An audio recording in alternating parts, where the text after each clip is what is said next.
et bienvenue sur ma chaîne pour une nouvelle vidéo. Aujourd'hui on va se retrouver pour un review spécial WrestleMania. Euh, et je vais faire, comment dire, je vais attaquer un WrestleMania assez récent puisque je vais chroniquer le WrestleMania 29.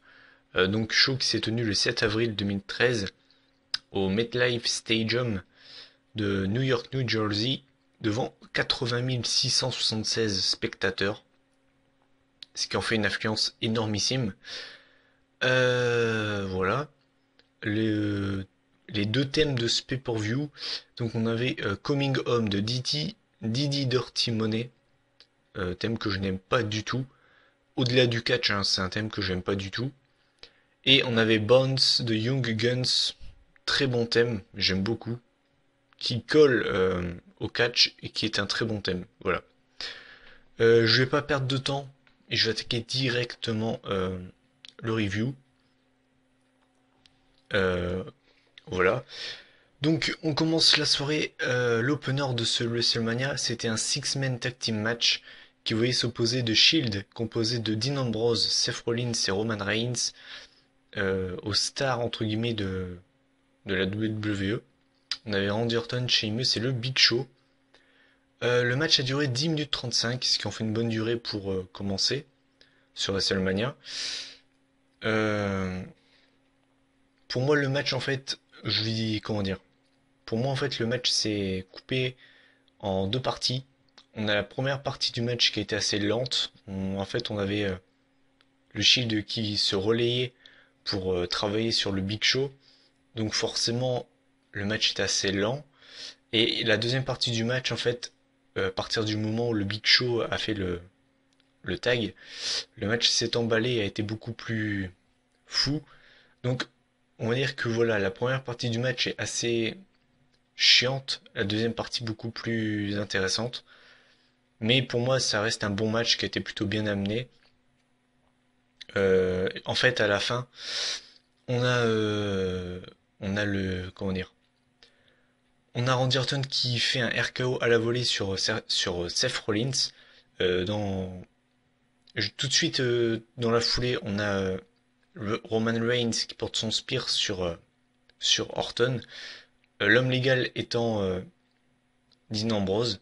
Il fait le tomber sur Orton. Donc victoire du Shield.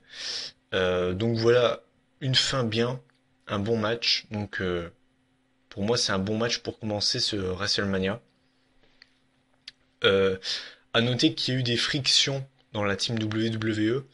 En fait, comment dire, le Big Show en fait se sentait un petit peu exclu. Et personne, en fait, Sheamus et Orton faisaient un petit peu le match à deux. Et du coup en fait, voilà, il s'est senti un petit peu mis de côté. Et donc à la fin, on a eu le droit à au 2882e heel turn du Big Show à la WWE, puisqu'il porte un KO punch sur Sheamus avant d'en porter un deuxième sur Orton. Donc voilà. Voilà. Qu'est-ce que j'ai à vous dire là-dessus? Big Show en termes de crédibilité, je pense que c'est l'un des moins crédibles qu'il puisse y avoir, que le mec, chaque année, il change de, voilà, un coup il est heel, un coup il est face, il sait pas ce qu'il veut le mec. Enfin bref, voilà, ça me fait rire. Donc voilà, premier match pour commencer ce WrestleMania plutôt pas mal, j'ai plutôt bien aimé. Deuxième match de la soirée, et là c'était un match de mastodonte, euh, match simple entre Mark Henry et Ryback. Le match a duré 8 minutes, ce qui est pas une énorme durée, mais on va dire que ça va, c'est correct. Là par contre, pour moi c'est vraiment le pire match de la soirée, de très très loin pour moi, hein. C'est vraiment euh, pas digne d'un WrestleMania. Et clairement, ce match c'est du foutage de gueule. Si clairement, voilà, pour moi c'est une perte de temps. Voilà, il n'y a pas d'autre mot. Il se passe rien dans ce match, vraiment rien. C'est vraiment de la merde. Voilà, pour être comment dire, pour être clair avec vous, c'est de la merde. Voilà. Donc et je vais vous noter la fin. Donc en fait, à la fin, on a Ryback qui porte son traditionnel gros coup de la corde à linge. Donc il prend Mark Henry sur ses épaules pour porter le Shell Shocked. Mark Henry se retire aux cordes. Et là, c'est le moment vraiment what the fuck. Donc on a Mark Henry qui retombe sur Ryback et qui fait le tomber sur Ryback et donc qui gagne comme ça. Donc déjà qu'on se tape un match de merde, bah alors là la fin, elle clôture vraiment le match parfaitement quoi. C'est vraiment un match bien pourri quoi. Du début à la fin. Donc déjà le match foutage de gueule, la fin foutage de gueule, et l'après-match c'est encore pire. C'est vraiment du foutage de gueule vraiment jusqu'à la fin, puisqu'on a Mark Henry qui allait partir du ring, mais qui finalement décide de revenir sur le ring, qui demande à l'arbitre de bouger, en fait il voulait réattaquer Ryback. Et finalement Ryback se relève, porte un spinebuster sur Mark Henry, et là il porte son shell shocked sans problème. Voilà, donc comme par hasard pendant le match, il arrive pas. Et comme par hasard, à l'après-match, nickel. Donc vraiment, ce match, c'était du foutage de gueule, mais vraiment, hein, du foutage de gueule, hein, vraiment, mais vraiment la pire, la plus grosse fausse note de ce pay-per-view, clairement, c'est vraiment ce match, quoi. Donc victoire de Mark Henry. On passe au troisième match de la soirée, c'était un tag team match euh, qui voyait s'opposer la team El No, donc Daniel Bryan et Kane, et les champions qui remettaient leur titre en jeu, contre Dolph Ziggler et Biggie Langston. Le match a duré 6 minutes 20, ce qui en fait une durée plutôt moyenne, c'est pas très très long, surtout pour un match par équipe. D'ailleurs, ce qui pénalise un peu ce match, moi je l'ai trouvé plutôt bon. Ce qui est dommage, c'est que bah, le match est pas très long, ce qui pénalise la qualité du match. J'ai noté en fait qu'on a eu un zigzag de Ziggler qui n'a pas suffi. Et finalement, à la fin, on a un chokeslam de Kane, suivi d'un diving headbutt de Daniel Bryan sur Dolph Ziggler pour la victoire. Donc, sincèrement, c'était un plutôt bon match avec deux équipes qui se valaient en termes de gabarit, de style. On avait vraiment un style hybride. D'un côté, on avait Daniel Bryan et Dolph Ziggler qui faisaient un peu les poids, pas plumes, mais les poids moyens, quoi. Et de l'autre côté, on avait les poids lourds avec Biggie et Kane. C'est plutôt un bon petit match, malheureusement, pas assez long.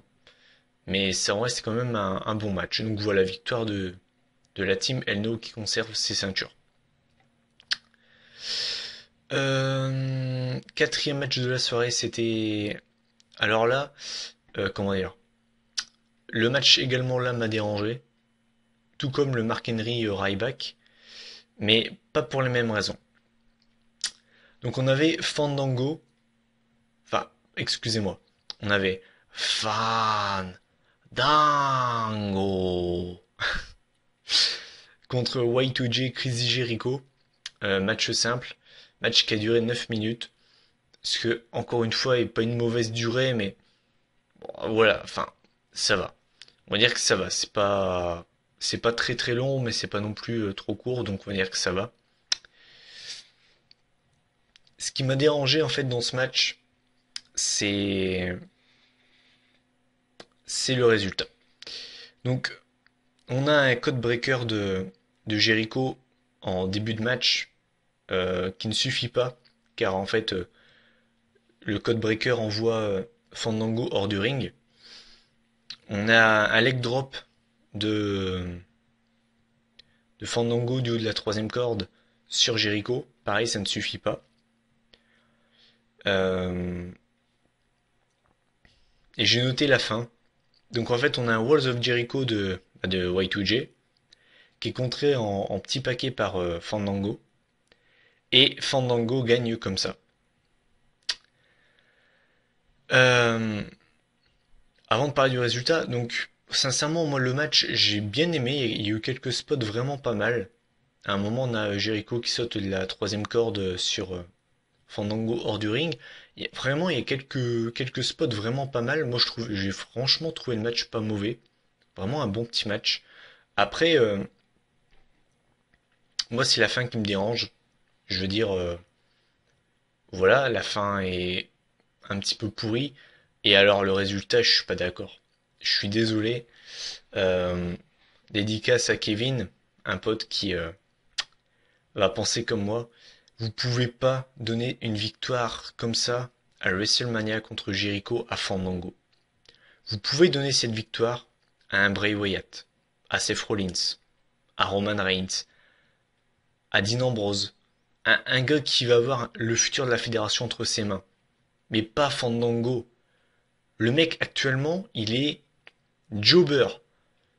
Le mec, il a, le mec bat quand même Jericho. C'est pas n'importe qui quoi. Et je suis désolé, c'est une insulte pour la carrière de Jericho de l'avoir fait perdre contre Fandango à WrestleMania quoi. Surtout en 9 minutes quoi. Et alors la fin c'est n'importe quoi. Donc vraiment du foutage de gueule ce match. Moi c'est pas le fait que Jericho perd au final qui me dérange, c'est la victoire de Fandango quoi. Euh, voilà, c'est non, non, juste non quoi. Je vais pas parler plus longtemps de ce match parce que sinon je vais m'énerver, mais même en étant malade, ça m'énerve. Je suis désolé, mais Fandango qui bat Jericho à WrestleMania, c'est du foutage de gueule quoi. Enfin bref. Donc voilà, bon match, mais le résultat juste pas possible pour moi quoi. Donc voilà. Cinquième match de la soirée. Et ah oui, à noter juste avant, on a eu un live de comment dire, de Didi, de P Diddy qui a chanté quoi. Live d'ailleurs bien pourri. Alors après, c'est une question de goût. Bref, donc là on arrive au cinquième match de la soirée. C'était pour le World Heavyweight Championships qui voyait s'opposer le champion Alberto Del Rio à Jack Swagger. Là encore une fois, il y a un truc qui me dérange. C'est pas le match, c'est pas le résultat, c'est l'affiche. Voilà. Je suis désolé. Après, ça c'est une question de point de vue. Hein. Et moi, un Alberto Del Rio Jack Swagger pour le World Heavyweight Title à WrestleMania, ça me fait pas rêver. Je suis désolé. Je pense que le Heavyweight Title mérite bien mieux que ça comme affiche. Quoi. C'est pour moi en tout cas euh, la pire affiche en termes d'affiche. Hein. Pas en termes de match. En termes d'affiche, c'est la pire qu'on ait eue lors des 10-15 dernières WrestleMania. Je veux dire, Del Rio Swagger, c'est faible, c'est très très faible. Franchement, c'est ouais. Bref, donc le match a duré 10 minutes 30.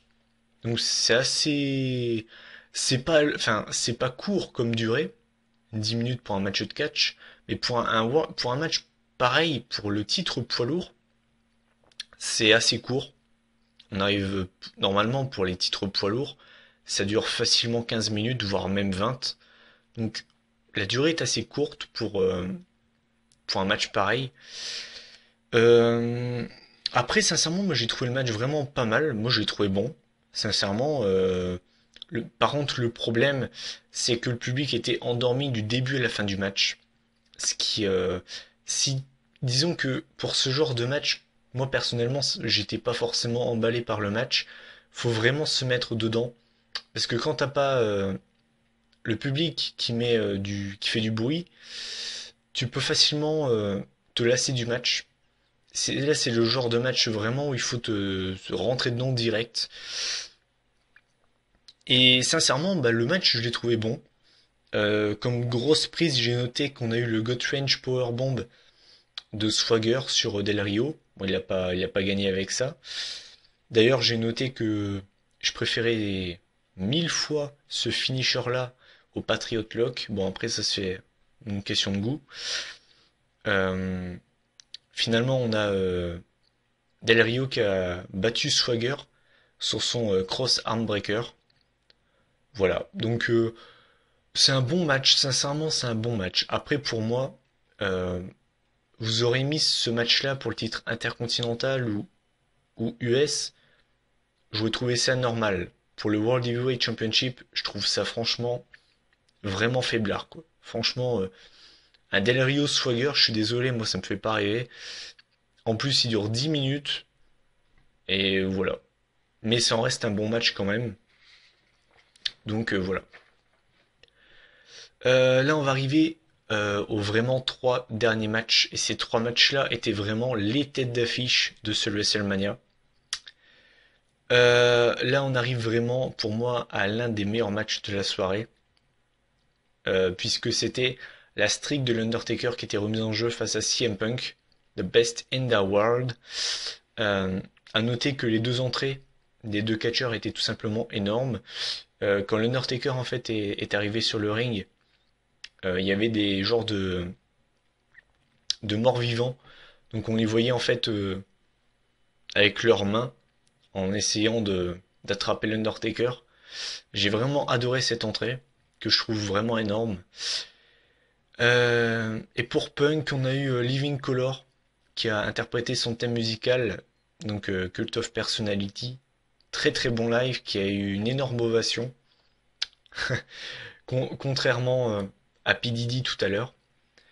Euh, Fait notable pour ce match qui a duré 22 minutes, ce qui en fait une excellente durée.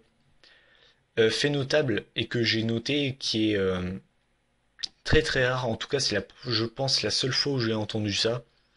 La foule était à 50-50, c'est-à-dire que d'habitude l'Undertaker, le WrestleMania, il a toujours l'appui de la foule. Contre n'importe qui, il a toujours eu l'appui de la foule. Et là, contre CM Punk, eh ben, c'était du 50-50. Et ben, je crois que c'est bien le seul adversaire où l'Undertaker n'avait pas 100% de la foule derrière lui. Bref, euh, donc ben c'est un super match hein, tout simplement.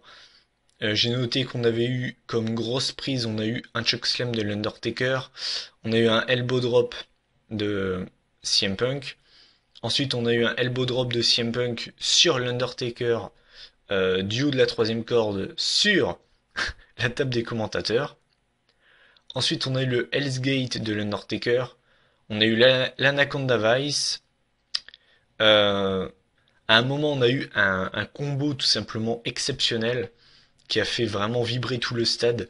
En fait, on a eu un JTS de CM Punk.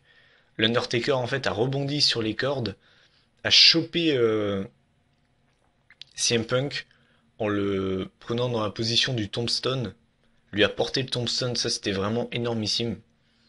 Euh, Ce qui n'a pas suffi, hein. Et en fait, à la fin, on a eu une série de contres de l'Undertaker et CM Punk.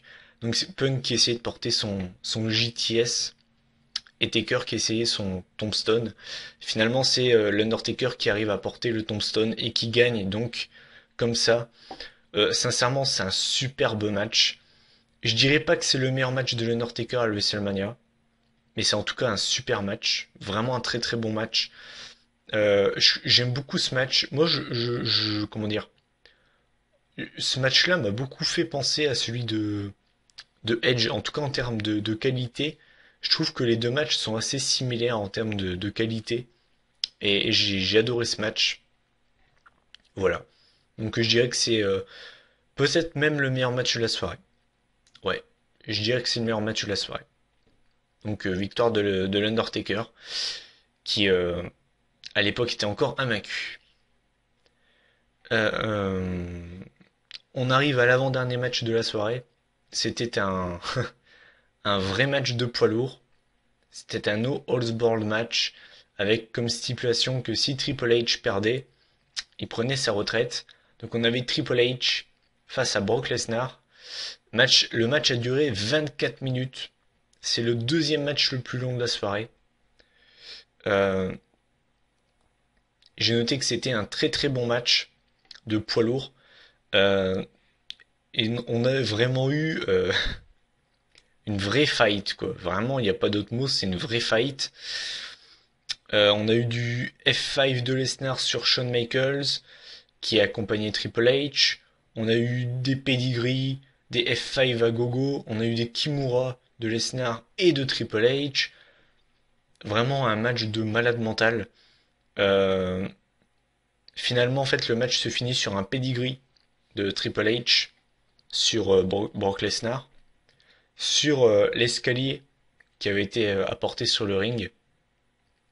Donc vraiment un très bon match qui dure 24 minutes, c'est le deuxième match le plus long de la soirée. Et vraiment très très bon match. Euh, Totalement différent hein, du Undertaker CM Punk. Là c'était vraiment un match, c'était vraiment une brawl quoi, c'était vraiment une fight entre deux monstres. Et vraiment ouais, super match. Donc voilà, on a enchaîné vraiment deux très très bons matchs. Et là on arrive au main event of the evening. Euh, le Normalement hein, le Once in a Lifetime qui s'est transformé en Twice in a Lifetime. C'était The Rock, le WWE Champion, qui remettait son titre en jeu face à John Cena. Le match a duré 24 minutes 15, ce qui en fait le match le plus long de la soirée. Euh, le premier match, j'avais été assez indulgent. Autant celui-là, je vais pas l'être. Je suis toujours, comment dire, on a l'habitude d'avoir des matchs avec beaucoup de finishers, notamment les matchs avec le Undertaker à WrestleMania. Euh, voilà. Mais là, trop de finishers tue le finisher. Et sincèrement, après, si vous avez aimé le match, franchement, c'est votre droit, il n'y a pas de souci, hein. Mais là, il y a eu trop de finish. Je suis désolé, il y a eu que ça. Moi, ce match, ce genre de match, j'appelle ça des finisher match. C'est-à-dire que le match, il est construit n'importe comment. Euh, c'est un petit peu comme le John Cena, Brock Lesnar de, comment dire, de Night of Champions 2014. Pour moi, c'est exactement le même. C'est-à-dire que tu peux avoir des finishers à la première seconde, n'importe comment, quoi. Enfin, à n'importe quel moment du match, tu peux avoir des finishes sortis de nulle part. Et là, vraiment, c'était n'importe quoi. Donc, on a eu des rock bottom, des people elbow, des STF, des attitude adjustment, des sharpshooters, des, comment dire, des rock bottom de Cena. Enfin, c'était vraiment n'importe quoi. On a même eu une tentative de Five Knuckle Shuffle du Rock. Enfin, c'était n'importe quoi le match. Il y a eu des finishes, je t'en sors, ah vas-y. Qui c'est qui veut un finish? Toi t'en veux un, bah tiens, je t'en donne un. Enfin, c'était n'importe quoi. Et j'ai pas réussi à accrocher au match. Sincèrement, le premier, celui qu'ils avaient fait au 28, je l'avais trouvé comme mieux fait. Il était vraiment construit crescendo. Celui-là, pas du tout. Donc, ce match ce match m'a dérangé en fait. J'aime pas les matchs comme ça où t'as une pluie de finishers. Là, c'était vraiment que ça. Donc, j'ai pas réussi à accrocher avec ce match, sincèrement. Finalement, le match se finit sur un attitude adjustment de John Cena sur le Rock et qui donc redevient WWE Champion. Pas vraiment de surprise, j'ai envie de vous dire.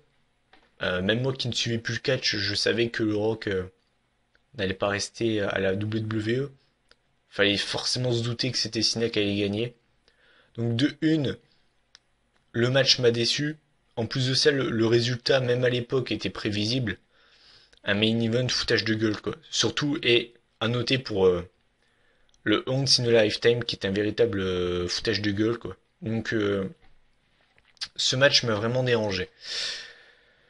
Euh, donc, pour revenir sur ce WrestleMania, sincèrement, les seuls matchs qui m'ont vraiment dérangé, en termes de niveau in-ring, hein, je parle niveau in-ring, il y a le Mark Henry Ryback, qui est vraiment le pire match de la soirée, et le John Cena de Rock. C'est les seuls matchs qui m'ont réellement dérangé in-ring. On a eu deux superbes matchs entre l'Undertaker, CM Punk et le Triple H Lesnar. On a eu un bon petit match pour le World Heavyweight Championships. Après, les trois autres matchs que j'ai pas cités sont corrects. Donc au final, moi j'ai trouvé que c'était un bon WrestleMania. Voilà. Moi sincèrement, avant de les avoir revus, j'avais préféré le 28 au 29. Bah maintenant c'est l'inverse, je préfère le 29 au 28. Donc voilà. Donc bah écoutez, n'hésitez pas à donner votre avis sur le show, si vous l'avez déjà vu. Euh, Si vous avez préféré par exemple le 28 au 29, ou bien l'inverse. Si vous aussi vous avez préféré le Cinérock du 28 ou bien celui du 29. Et puis ben voilà. Moi mon prochain review ce sera celui de WrestleMania 25. Ce sera mon dernier spécial WrestleMania. Après je vais réattaquer les reviews qu'on m'a demandé. J'en ai beaucoup à faire, notamment sur les coffrets 3 DVD que je vais attaquer en priorité, ce qui est un petit peu normal. Euh, Encore, excusez-moi si je mets pas autant de vie que d'habitude. Je sais pas si ça s'est ressenti au niveau de ma voix. Je suis un petit peu malade en ce moment, donc c'est un petit peu voilà, c'est pour ça. Donc moi je vous dis ben à la comment dire à la prochaine review, donc certainement en milieu de semaine, au pire en fin de semaine pour mes pronostics de WrestleMania. Et puis bah moi je vous dis à la prochaine. Allez, salut.